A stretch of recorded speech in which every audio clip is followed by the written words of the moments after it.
Most Sándor Árniát fogom a hobbiával kapcsolatban kérdezni. Mikor kezdtél el maketteket csinálni, és mi inspirált ebbe? 2009 telén, decemberben kezdtem el maketteket csinálni. Inspirálni nem volt senki, aki mondta volna, hogy ez milyen jó, csak elkezdtem csinálni, mert tetszettek a második világháború járművei.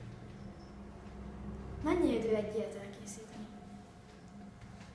Ezek, amiket itt láthattok, azok körülbelül 3 vagy 4 hónap, de függ a makett minőségétől, hogy a gyártó hogyan csinálta meg attól is függ, hogy én hogy szeretném megvalósítani, úgyhogy ez változó. A makettek saját elképzelés alapján készültek? A legtöbbje történelmi ihletésű, mert minél jobban hasonlít egy makett az eredeti járműre, annál jobb, de például ez nem teljes mértékben hű a történelemhez. És milyen műfajban készülnek ezek? Vagy csak ilyen háborús, vagy másféle is van? Hát amiket én csinálok, azok valójában háborúsak, de vannak modernkori, a régebbi korokból származó makettek, meg vannak repülők, hajók, sokféle. Szerinted melyik lett a legjobb maketted? A legjobb makettem szerintem ez lett, mert ebben látszik a legtöbb fejlődés, ebben legjobb a festés, a koszolás, szerintem ez.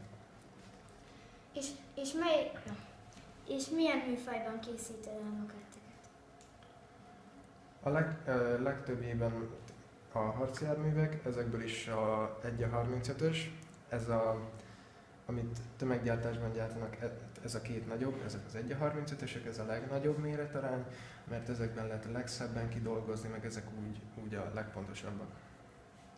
Illetve miket készítettél eddig el? Azt mondhatom, hogy szerencsés vagyok, mert minden stílust kipróbáltam, a hajókat, repülőket, figurám is van egy, meg mostanában itt szoktam előszeretettel csinálni azok a tankok, harcjárművek. És szoktak családtagok, esetleg barátok segíteni csinálni ezeket a maketteket? Igen, szoktak, főleg apukám, vele szoktuk megcsinálni ezeket a alapokat, amikre a makettek rá vannak rakva. Ő az, aki leginkább segít, de barátaim, meg a többi családtag, ők csak szóban bíztatnak, hogy jó ez, amit csinálok. Mennyit készítettél már? Körülbelül 16-7 darab makettet, különböző stílusokban. És milyen anyagból vannak ezek? Például itt ennek a járműnek ez a hó nagyon szép, és ez miből van például? A makettek készítése során maga a makett, a harcjármű, vagy akármilyen jármű, az általában műanyag, de van kiegészítő hozzá, vagy eleve bele van csomagolva, mint ennek a lövegnek a csöve, az fém.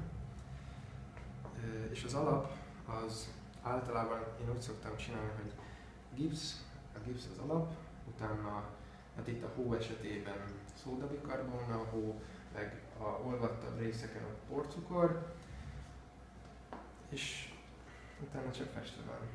Ez nem, de a többi igen. Gondolkodtál már azon, hogy eladod? Nem gondolkoztam még azon, hogy eladom őket, mert egyrészt még nem olyan jók, nincsenek olyan jó minőségűek, másrészt pedig kötődök hozzájuk, hogy ha már én megcsináltam, akkor az enyém legyen. Nehéz egy ilyet elkészíteni? Természetesen nehéz, hogyha valaki úgy akarja megcsinálni, hogy ez tényleg szép legyen, megmutatós, de meg lehet őket úgy is csinálni, hogy csak összerakni, összedobálni, és akkor nem lesz olyan szép. Szoktak benne családtagok vagy barátok segíteni? Igen, szoktak, főleg apukám,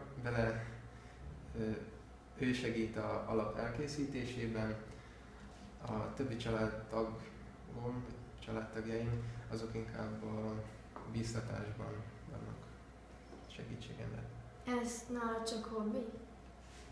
Egyelőre még csak hobbi, de Még nem tudom, hogy mi lesz belőle, majd meglátjuk. Szereted ezt csinálni? Igen, természetesen szeretem ezt csinálni, mert örömemet lelem benne, meg tudom benne magam valósítani.